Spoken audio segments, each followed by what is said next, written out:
भूगोल के तीसरे प्रकरण प्राकृतिक संरचना एवं अपवाह तंत्र का दूसरा भाग अपवाह तंत्र आज हम लोग पढ़ेंगे। अपवाह तंत्र यानी नदियाँ। वर्षा का जल जब जमीन पर गिरता है तो वो ढाल के अनुसार आगे की ओर बढ़ता है, धीरे धीरे नालों में तब्दील होता है और फिर नालों से नदियों के रूप में तब्दील होता है। इसी प्रवाह को, पानी के इसी प्रवाह को अपवाह तंत्र कहते हैं। इस प्रकरण में हम ब्राज़ील और भारत दोनों देशों के प्रवाह तंत्र को अध्ययन करेंगे। सबसे पहले हम शुरू करते हैं ब्राज़ील का अपवाह तंत्र। ब्राज़ील के मानचित्र में आप ध्यान से देखेंगे तो ढेर सारी नदियाँ दिखाई पड़ती हैं। ये तमाम नदियाँ ब्राज़ील का अपवाह तंत्र निर्मित करती हैं। इस मानचित्र को ध्यान से देखने पर एक बात का पता चलता है कि ब्राज़ील की ये नदियाँ दो दिशाओं में, मूल रूप से दो दिशाओं में प्रवाहित होती हैं। एक तो ये पूरा क्षेत्र, इसको ध्यान से देखेंगे तो इसमें मुख्य नदी है अमेज़न, ये, और बाकी नदियाँ कुछ उत्तर की ओर से ऐसे और कुछ दक्षिण की ओर से इस तरह से जाकर के ब्राज़ील में मिलती है। और सभी नदियों का जल ब्राज़ील में मिल करके एक बड़ा नदी प्रणाली तैयार होती है, जो अंततः जाकर के उत्तरी अटलांटिक महासागर में मराजो द्वीप के पास समुद्र में मिल जाती है। तो ब्राज़ील की प्रमुख अपवाह प्रणाली में पहला है अमेज़न नदी की अपवाह प्रणाली या अमेज़न का मैदानी क्षेत्र। अब अमेज़न की चर्चा करते हैं। पूरे विश्व में सबसे अधिक जल इसी नदी में है, अमेज़न नदी में। इसीलिए इसको सबसे बड़ी प्रवाह प्रणाली भी कहा जाता है। इस अमेज़न नदी का उद्गम जहाँ से निकलती है वो ये इलाका है। ये ब्राज़ील के पश्चिम में एक देश है पेरू। उस पेरू में इंडीज की पर्वत श्रेणियों से ये नदी निकलती है और पूर्व दिशा की ओर प्रवाहित होती है। इस नदी में तकरीबन 2 लाख घन मीटर पानी प्रति सेकंड प्रवाहित होता है। इसलिए इसको विश्व की सबसे विशाल नदी कहा जाता है। अधिक जल होने के कारण नदी में जो भी अवसाद, जो भी कचरा बहकर आता है, मिट्टी बहकर आती है, वो तेजी के साथ प्रवाहित होते हुए यहाँ समुद्र में पहुँच जाती है। और समुद्र के तट पर ये छोटे छोटे जो द्वीप आपको दिख रहे हैं, ये सभी द्वीप नदी के द्वारा लाई गई मिट्टी से बने हुए हैं।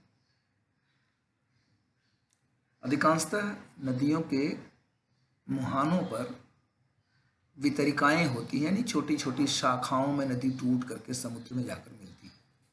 लेकिन ब्राज़ील के साथ ऐसा नहीं है।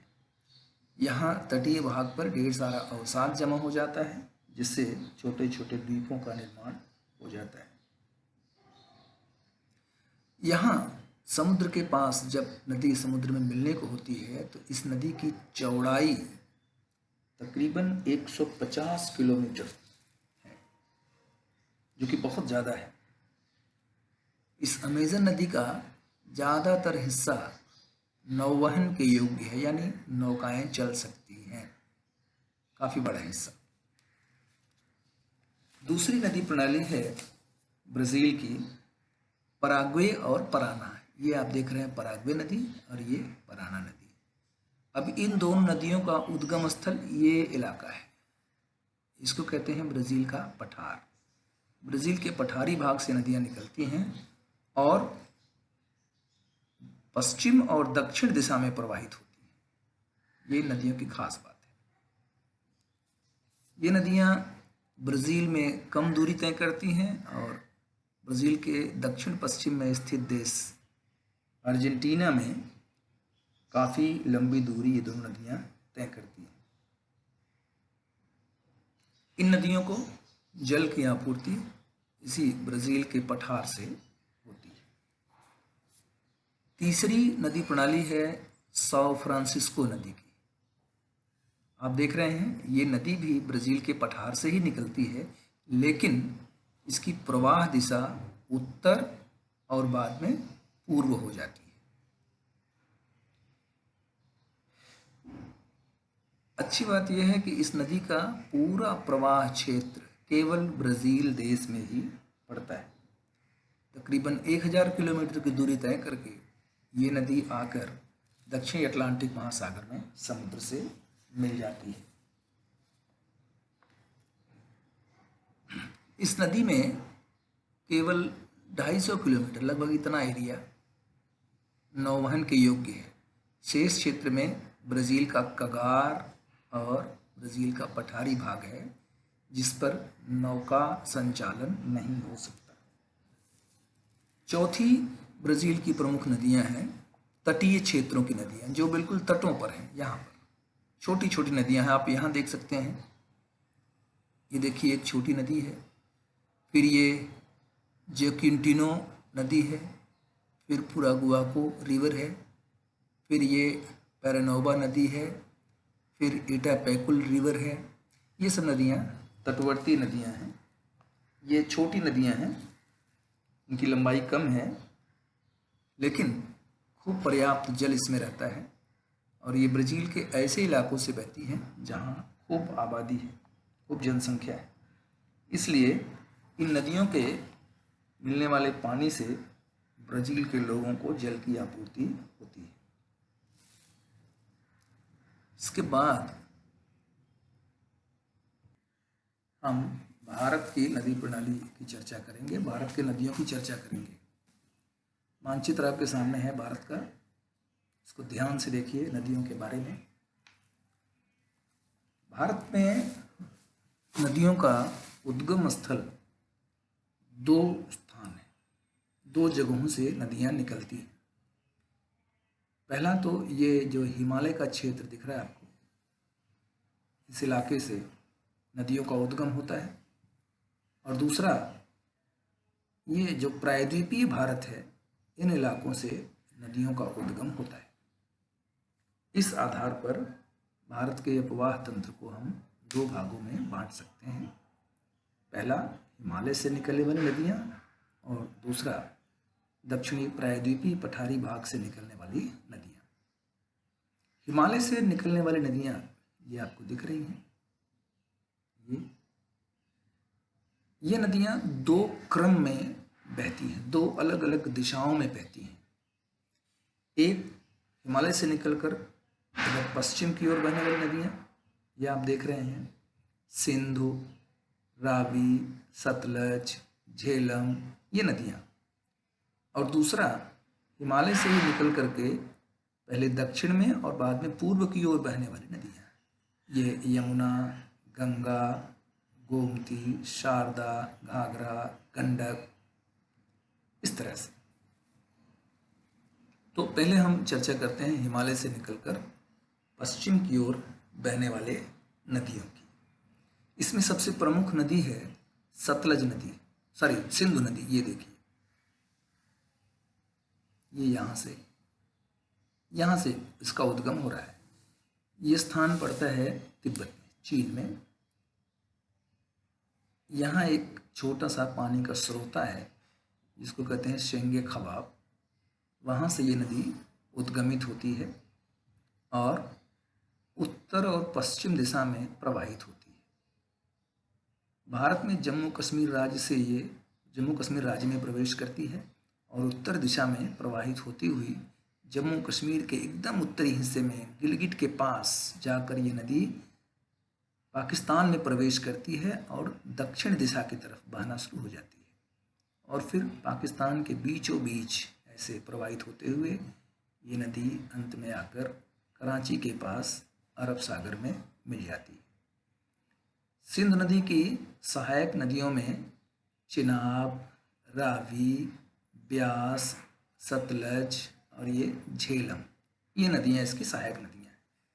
आप देख रहे हैं सतलज नदी का उद्गम यहाँ राकस झील के पास है, चीन में ही, और वहाँ से ये निकल करके भारत के हिमाचल प्रदेश में प्रवेश करती है और हिमाचल प्रदेश के आगे पंजाब में और फिर पाकिस्तान में प्रवेश करके सिंधु से मिल जाती है। यहाँ जहाँ पॉइंटर इस समय है, इस जगह पर सतलज नदी पर एक बांध बनाया गया है जो कि भारत के पंजाब और हिमाचल की सीमा पर है, जिसको कहते हैं भाखरा नांगल बांध। इसके बाद ये ब्यास नदी है। ब्यास नदी हिमाचल प्रदेश के मनाली के पास एक जगह है, उसका नाम है, एक दर्रा है, उसका नाम ध्यान नहीं आ रहा है, रोहतांग। रोहतांग के पास से ये नदी निकलती है और आगे चलकर सतलज में मिल जाती है। उसी तरह से हिमाचल से ही रावी नदी उद्गमित होती है और अंत में आकर चिनाब में मिल जाती है। चिनाब जम्मू से निकलती है, जम्मू कश्मीर से, और अंत में आकर सिंध में मिल जाती है। और फिर इसके बाद झेलम नदी जम्मू कश्मीर से उद्गमित होती है और फिर आकर के चिनाब में मिल जाती है और अंत में चिनाब सबका जल ले जाकर के सिंध में मिला देती है। तो एक तो ये नदियों का क्रम हुआ हिमालय से निकलकर। हिमालय से निकलने वाले दूसरे क्रम की नदियाँ ये हैं जो कि पूर्व की दिशा में बहती है। इसमें सबसे प्रमुख है गंगा नदी। इसका उद्गम स्थल उत्तराखंड के गंगोत्री के पास एक ग्लेशियर है जिसका नाम है गोमुख, वहाँ से ये नदी निकलती है और उत्तराखंड राज्य में पहाड़ी क्षेत्रों से प्रवाहित होती हुई उत्तराखंड की दक्षिणी सीमा पर स्थित हरिद्वार के पास ये नदी मैदान में प्रवेश करती है और फिर वहाँ से उत्तर प्रदेश में, और उत्तर प्रदेश को लगभग 2 हिस्सों में बांटती हुई ये नदी इस प्रकार बिहार में और फिर बिहार के बाद बंगाल में प्रवेश करती है और बंगाल में पहुंचने के बाद बांग्लादेश के पास इसकी एक शाखा बांग्लादेश में चली जाती है जिसको बांग्लादेश में पद्मा कहते हैं, और दूसरी शाखा हुगली जिसको कहते हैं वो भारत के कलकत्ता के पास बंगाल की खाड़ी में आकर समुद्र में मिल जाती है। ये नदी अपने उद्गम से लेकर अंत तक लगभग 2500 किलोमीटर लंबी है और भारत के इस उत्तरी भाग में सबसे विशाल मैदानों का निर्माण करती है। गंगा नदी की सहायक नदी, सबसे प्रमुख सहायक नदी है यमुना, जहाँ से गंगा उद्गमित होती है गंगोत्री के पास से। वहीं से यमुना का भी उद्गम होता है, उसका नाम है यमुनोत्री, उत्तराखंड में ही। और गंगा के समानांतर ऐसे बहती हुई यमुना प्रयाग के पास आकर गंगा में मिल जाती है।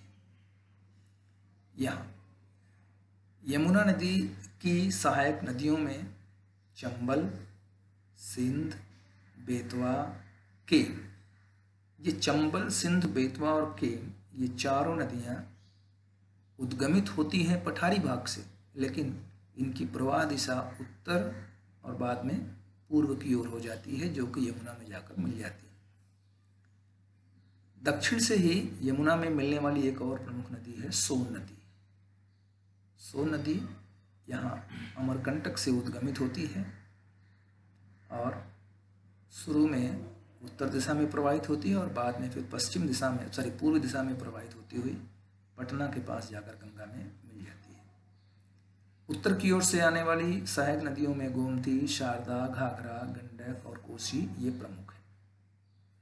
ये गंगा का हिमालय का दूसरा क्रम हुआ।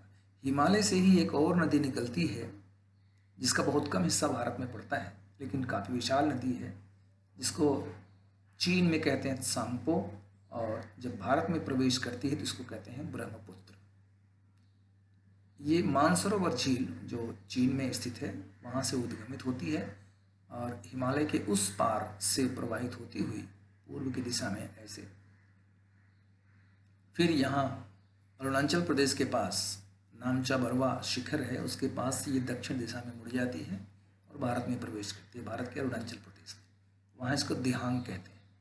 फिर इसके बाद आसाम में प्रवेश करती है, जहाँ इसको ब्रह्मपुत्र कहते हैं, और फिर आसाम से प्रवाहित होती हुई ये बांग्लादेश में आकर गंगा से मिल जाती है, और यहाँ पर इस पूरे इलाके में सबसे बड़े डेल्टा क्षेत्र त्रिभुज प्रदेश का निर्माण करती है, जिसको कहते हैं सुंदरबन का डेल्टा।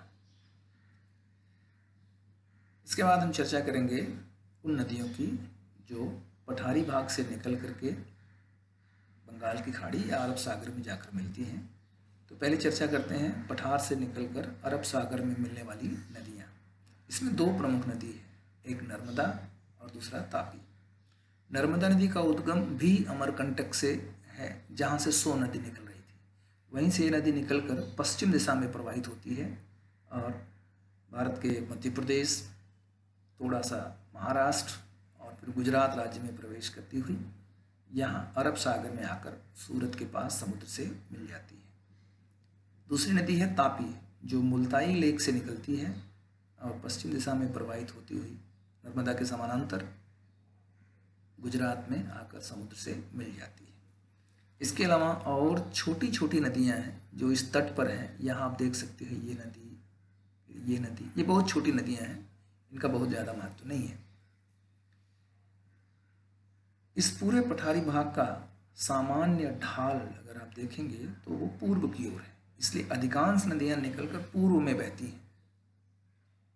इसमें यहाँ उत्तर, ये उड़ीसा में देखिए महानदी इस तरह से पूर्व की दिशा में प्रवाहित होती हुई यहाँ आकर चिल्का झील के पास समुद्र में मिल जाती है और आप देख रहे हैं बड़ा सा डेल्टा बना रही है। इसी तरह से गोदावरी नदी, जो कि नासिक के पास त्र्यंबकेश्वर से उद्गमित होती हुई होकर पश्चिम दिशा में, पूर्व दिशा में प्रवाहित होती हुई इस प्रकार आकर यहाँ कोल्लेरू झील के पास समुद्र में समाहित हो जाती है। इसके बाद कृष्णा, जो कि महाबलेश्वर से उद्गमित होती है और इस प्रकार से प्रवाहित होती हुई यहाँ आकर बड़ा सा डेल्टा बनाती है बंगाल की खाड़ी में मिलते समय। कृष्णा के बाद एक प्रमुख नदी है कावेरी दक्षिण की, जो ब्रह्मगिरी से निकलती है। प्रारंभ में यह दक्षिण दिशा में प्रवाहित होती है और बाद में पूर्व दिशा में प्रवाहित होती हुई यहाँ आकर समुद्र में मिल जाती है। इस प्रकार भारत और ब्राज़ील की प्रमुख नदियाँ और उनकी चर्चा हमने की।